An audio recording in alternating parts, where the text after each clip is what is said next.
For tonight, again, I just had a quick thought. I just want to share something quick. It'll probably be just 15 minutes at that, and then we'll call it good. I've over the past week or so, there's been a lot on my mind, and I've had several conversations just about kind of the struggle that we're all going through, right? The struggle that is life, and it all comes in different ways, shapes, and sizes for us. Sometimes it hits pretty hard. Other times things are great, right? It's really just kind of it's a crazy ride, and you never quite know what one day is going to bring to the next. Well, one of the things I love talking about is faith, because I believe that faith is an integral component of being able to just manage life, to get through life, to find joy and to eventually thrive, right, in life. Without faith, it could get really dark and really depressing pretty quick. So that's a big component to me of really just making the most out of life. And so I just want to share a kind of a thought about faith and just talk a little bit about faith tonight.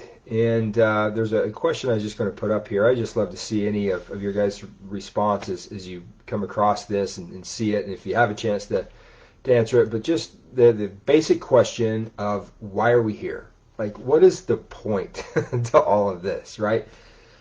Because if you're like me, you like to know why. And I think that question is my girlfriend's favorite question to ask. Why? Why? Sometimes I give her a bad time about it, but we like to know those kinds of things, right? When we can understand why. In fact, I think it was Friedrich Nietzsche that said, "He who has a why can endure almost any how."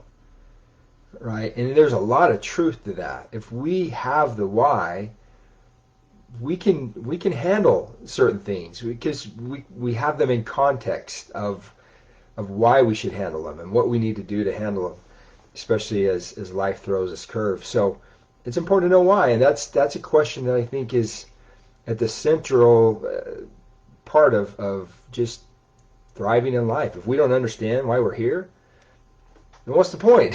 All right, what are we doing? And why not just do whatever we want to do and just have as much fun on the way out and call it good, right? But for those of us that have faith, we believe there's a purpose, right? We believe there's a reason. We believe there's more than just, hey, I just am here and I don't know why, and I'm just going to make the best of it, and then that's it. And I can't even imagine just living life without understanding there's more to life than just living, right? That there's purpose and there's reason. It gives, and it can give purpose and reason and meaning to us as we go through things, and especially hard things. So that question, why are we here, is at the heart of that. And as I mentioned, I've talked to some people this past week that have gone through some very hard things, and it's caused them to kind of question a lot about life, why we are here, and what's the purpose of it all.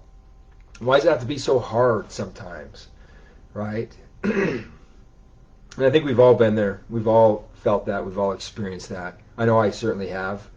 Nobody is spared from that. There will not be one person that will be spared from difficult and traumatic events, right?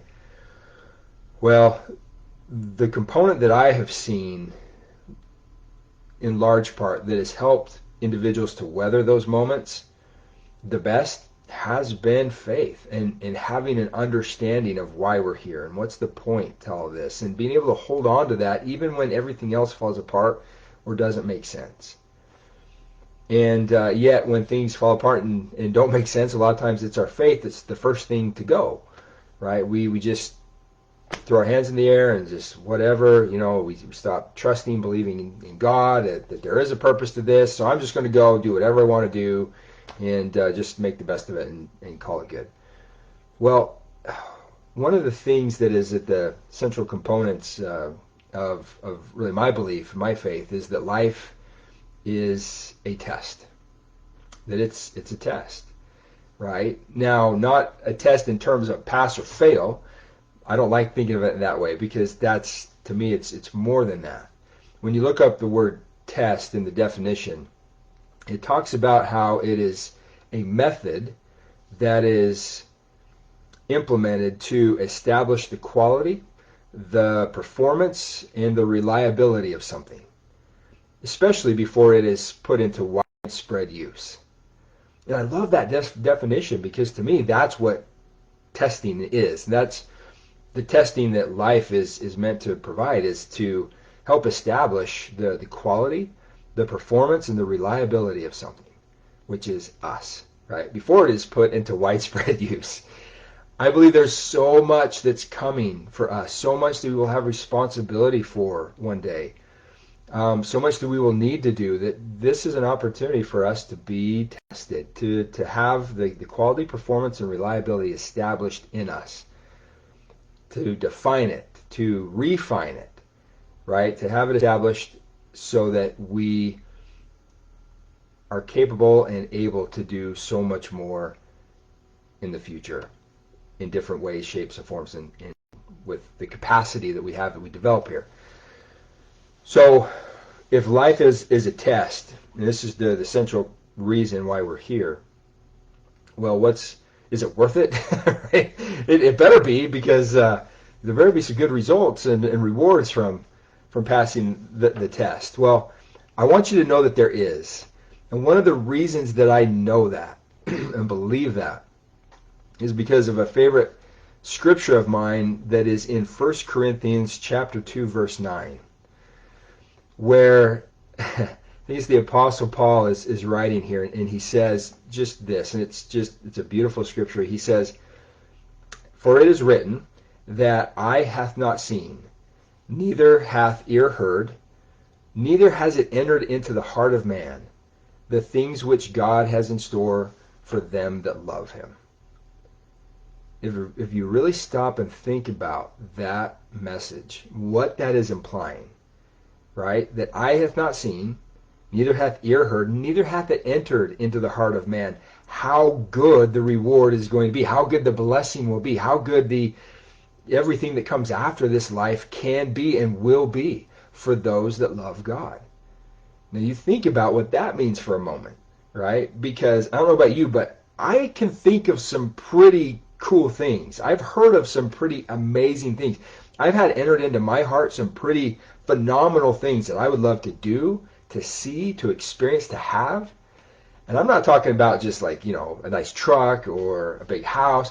No, I'm talking about like the ability to fly. I'm talking about being able to be a real life superhero, right? Or to have a pet dragon. I've always wanted to swim in a pool of ice cream. I don't know. There's like so many things I just think would be so cool. How about creating our own world, our own planet, our own private island, be able to teleport to a beach at any moment. You know how much I'd love to do that right now? Just been a hard day. I think I'll go to the beach. Boop, and I'm there.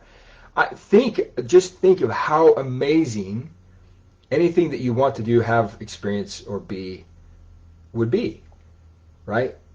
And God is saying, yeah, that's pretty good. That's pretty amazing. But what I got for you is even better, right? It's what I've got is even better than any of that.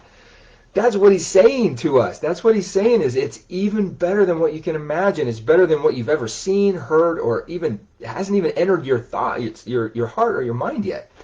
The amazing things that I have in store for those that love me. So is it going to be worth it? Yes, it is going to be worth it.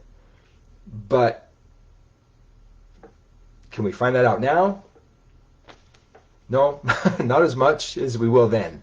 And that's where faith comes in, right? The faith that's going to bridge the gap between where we are and that place is what we need to have, and what we need to hold on to, especially as we're going through the testing. Now, why the testing, right? We got to, why? Why are we here? What's the purpose? What's the point of the testing? One of the things that has really helped me understand the purpose of life and this concept about God and what he has in store to give us comes from a movie that I've shared a lot because I love it so much, this concept and principle, and I see it in play in so many things in life. It comes from the movie Cool Runnings. Give me a thumbs up if you've ever seen the movie Cool Runnings. So I know that I got a few Cool Runnings fans in here. It's a classic, right? It's the real true life account story of the first ever Jamaican bobsled team. And in this particular movie, there is a scene that is one of my favorites. That, again, if you follow me at all in anything, you've probably heard me tell this several times because I just love it so much. But there is a scene where the captain of the bobsled team has this conversation with his coach. The coach that they found was kind of some washed up former Olympian that had actually been barred from ever competing in the Olympics because he was caught cheating the second time he competed, trying to win a second gold medal.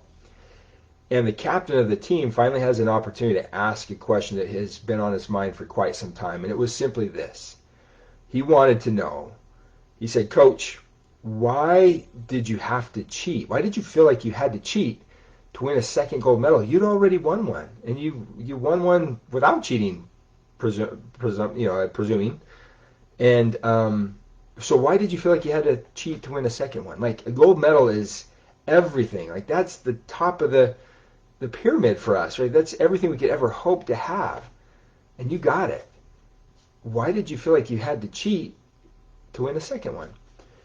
And his answer is, it's timeless and it's epic. John Candy, I think, was the actor, but he said, a gold medal is a wonderful thing, which it is.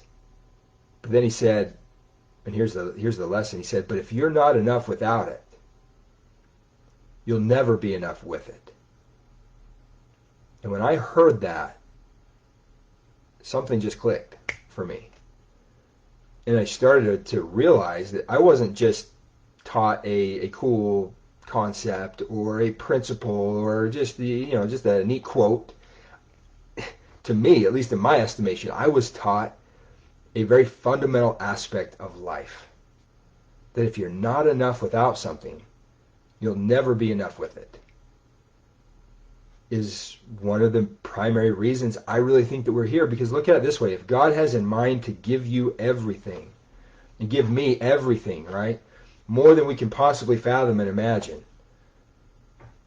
The irony in that is that we'll only be ready to receive it all when we are okay without it. That's the dichotomy that's in play in life, and that's what causes so many problems in life for all of us, right? In order to have it all, we have to be willing to let it all go. And so that's the challenge. That's in a lot of ways where the testing is. Life in many ways is an experience in loss, and to see how we handle loss, to see if we can learn to be enough without, so that we will be enough one day when he gives it all to us. You want an example of that? Look at the Savior, right? Christ is the perfect example. He didn't need all the power, all the wealth, all the glory. He didn't want it, which is the reason he has it and why God trusted him with it and gave it to him, right? And that's our pattern for us. That's the way that we're meant to follow. So what a beautiful, when you look at it that way, what a beautiful plan and opportunity this is for us, right? Let's create a world where everything is desired. Like we want it all, right?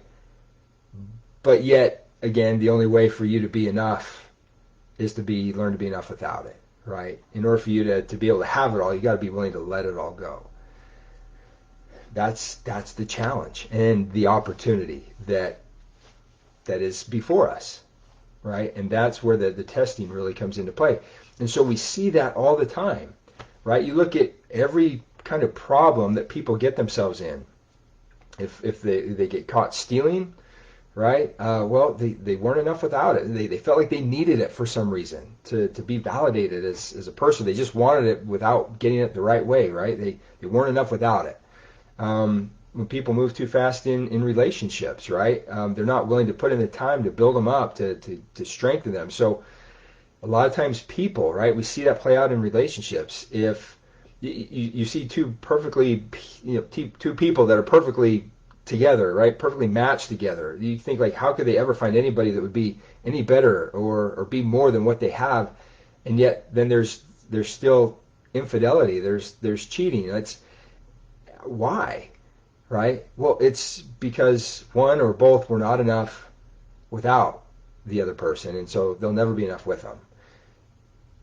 things outside of us can never fully complete us. They just can't. It doesn't matter. I don't care how much money you have. It doesn't matter how many likes or followers you have on social media. It doesn't matter, how great your relationship is, how beautiful the other person is. None of those things matter if you're not enough yourself without them. Because if you're not enough without them, you'll never be enough with them. And you'll always still need more. You'll need more power. You'll need more likes. You'll need more followers. You'll need another person, something else new. You'll need more, because it will never be enough. That's why the Savior taught to the woman at the well, right? He says, whoever drinks of this water, the water of the world, will thirst again. It will never satisfy you. You'll never be enough, because you're not enough. But whoever drinks of the water that I will give him, it will be a well of water springing up where? Inside of him, right? It will be coming from the inside out, not the outside in. And you'll never thirst, because you will be enough on the inside. That's the challenge, right? And so when we go through life and we get hit, between the eyes with a profound loss, right? Look at it not so much as something that is gone forever per se, or that is something that God is trying to do to hurt us or to cause us pain, but it's an opportunity. It's an opportunity to be tested, to establish our quality, our performance, our reliability, before we're put into widespread use, right? Can we learn to be enough without that thing, without that job that we had, without that possession that we owned, without that person that was in our life? Can we be enough without that? To me, that answers a lot of questions as to why some of us struggle with different things. For whatever reason, our testing is very unique as well, right? I have a very good friend that longs to be married and have kids and a family, and he hasn't had that opportunity and experience yet. For whatever reason, that's his testing, right? Can he learn to be enough without that, so that one day when it comes, which it will, he'll be enough with it, even if we have to wait sometimes for it to be given to us in the next life, right? Because this life is not meant to have everything put together perfectly. This is the test. This is the moment to see if we're okay, and we'll be okay to receive everything that God has for us after. And to me, it's beautiful. It's beautiful. It helps me to keep moving forward and to hold on to faith even when I don't have what I want, which I don't, in many ways right now. You don't in many ways right now, but I am learning to let go of what I want and to trust God with myself. And in doing that, I'm learning to be enough without those things. And it's a struggle. It's a constant challenge and struggle. But you want another example? Go look up sometime.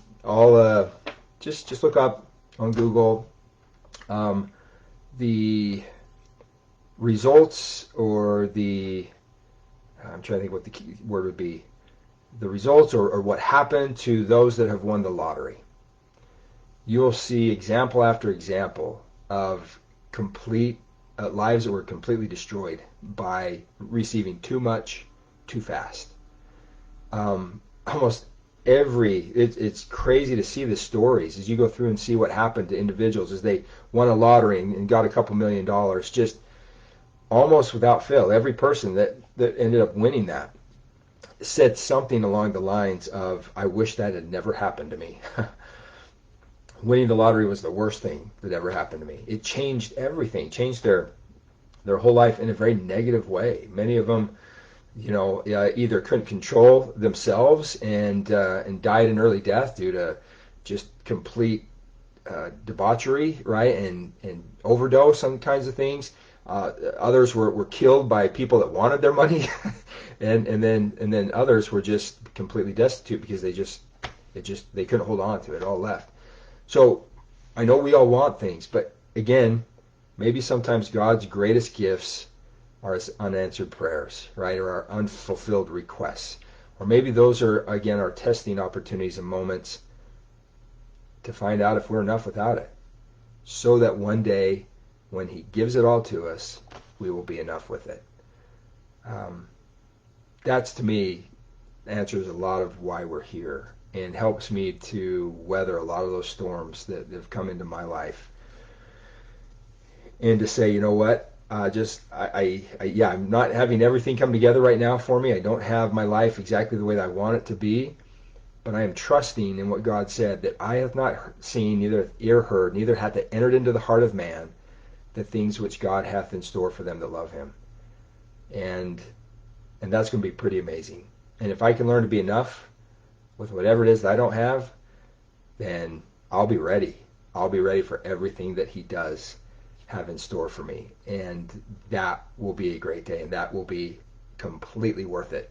I have no doubt that when that time comes, we will be grateful that we held on to faith, that we pushed through the hard tests, and that we found our way to the other side. And anyway, that's just been on my mind quite a bit. I wanted to share that with you tonight. Like I said, I've talked to several people that have just been struggling with faith, and I can feel their faith kind of teetering a little bit. I'm so tired. It's so hard. It's meant to be, and it's going to be. It's going to continue to be. But it'll be worth it. It'll be worth it. So if you're in that situation, if you're in that position, you find yourself struggling, keep going, keep holding on to your faith, keep trusting that it will be worth it, and that the help, the relief, the support, will come. The answers will come, the solutions will come, the desires one day will come, but they'll come in the right way and in the right time, and when you're right, when you're ready for them, and when you've learned to be enough, maybe even without them. All of us will be tested in unique ways. Kind of crazy for us to think that we could sit down in the same kingdom with the likes of Abraham, who was asked to give up his son and be willing to give that to God and be enough without even his son, and he did. He was willing to, and that's so. I don't know that we should be totally surprised when he asked some pretty hard things of us. All I've wanted more than anything in my life is family. That's been like that's my thing. I just love family, and that's one of the things that for a period of time God has asked me to let go of in a sense of what I pictured my family being like. And it's been hard. It's been a real challenge and struggle, but I'm learning to be enough without it, so that one day when it all comes together, I'll be enough with it, and I'll be the best me that I can be for it. So anyway, there's your thought for tonight. A little Facebook Live goodness, hopefully, for you.